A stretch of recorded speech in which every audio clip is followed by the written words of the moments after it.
They can well afford the luxury of historical knowledge for knowledge's sake, the great satisfaction that comes from just knowing how things came to be.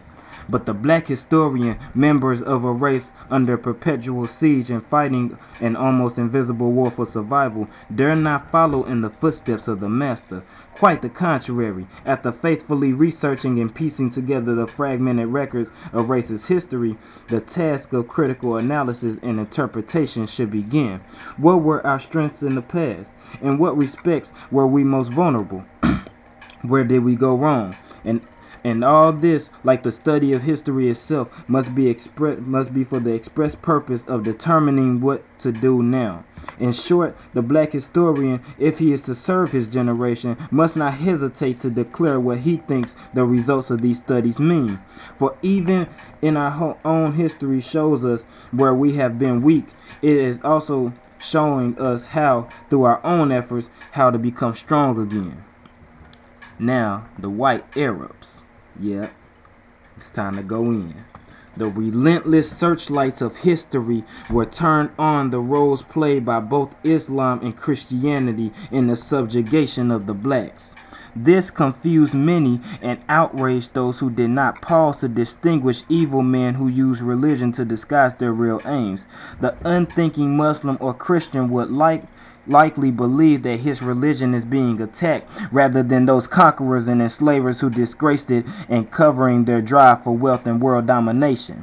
Blacks in the United States seem to be more mixed up and confused over the search for racial identity than anywhere else. Hence, many are dropping their white Western slave masters' names and adopting not African, but the Arab and Berber slave masters' names. The confusion will continue, however, as long as the fact that millions of mulattoes in Arab countries are considered white is ignored, along with the other fact that countless unmixed, sun-baked, desert-dwelling Arabs are not only brown, but some are very dark in color. All this darkening of the skin in spite of the ages-old tradition of the thick cloth covering the face from the scorching sun.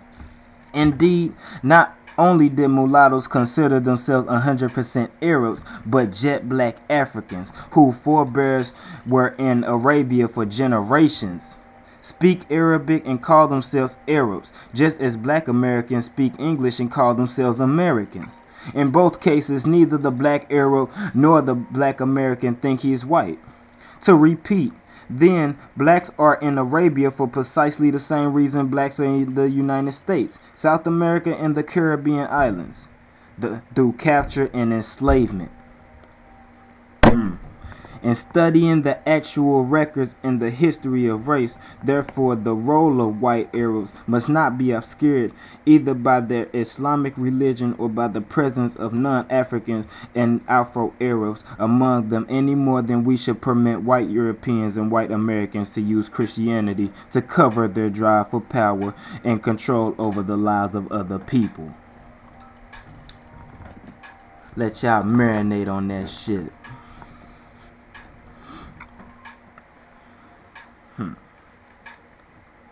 And note, the term black was given, a rebirth by the Black Youth Revolt. As reborn, it does not refer to the particular color of any particular person, but to the attitude of pride and devotion to a race whose homeland from times immemorial was called the land of the blacks. Almost overnight, our youngsters made black co-equal with white in respectability and challenged the anti-black Negroes to decide which side they stood. You know what I'm saying? There was no problem for many who are light or even near white in complexion, for they themselves were among the first to proclaim with pride, "Call me black." So those who hate the term but hold the majority of leadership positions feel compelled to use it to protect their leadership roles with a pussy ass.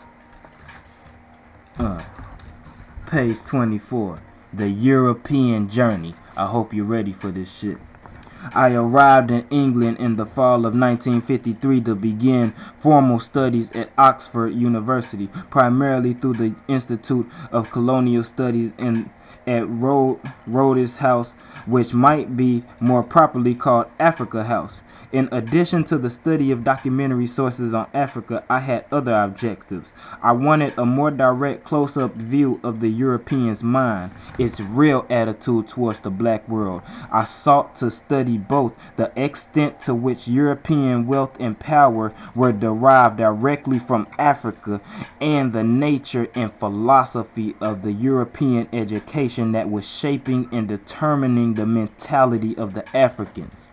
I was already fully aware of the disastrous effect of the white American education system on black Americans who, not having any other frame of reference, had to adopt the ideologies and viewpoints of the whites in order to survive, even when those viewpoints were against them. This meant visiting various classrooms in elementary and secondary schools, teacher training institutes, and classrooms of lecturers and professors, and selected number of colleges and universities. These were not look in and leave visits, but all-day studies at the schools, remaining throughout the period in the classrooms and talking with students, teachers, and principals thereafter. In such a study, one learns very quickly that the textbooks and other works describing education do not tell the same story as the schools and actions tell. Finally, I wanted to know, and again from direct study, exactly what made Oxford probably the greatest university in the world. What were the specific elements of their greatness? Was great teaching a factor? And if so, who were the great teachers and what made them great teachers? From just the foregoing aims of the study, it must be obvious that I was still examining various aspects of the probable reasons why whites became the masters of the globe. In both France and England, I found that the system of education fostered a new kind of atrocity and aristocracy, whatever the fuck this word is, aristocracy, and the educated college graduates constituted new upper classes. The son of a carpenter or railroad conductor became estranged from his family and former friends upon receiving his university degree. A case in point was J.L., a young Englishman in my college at Oxford, Lincoln, who was one of my close friends there. He refused to go home during any of his long vacation breaks because, to quote him, "I can no longer associate with my family and old friends. I won't know how to talk to them. We have nothing in common now." This British and European philosophy and education fitted in ideally with those Africans from the continent who elsewhere who, unlike J.L., came to Europe from the privileged class at home.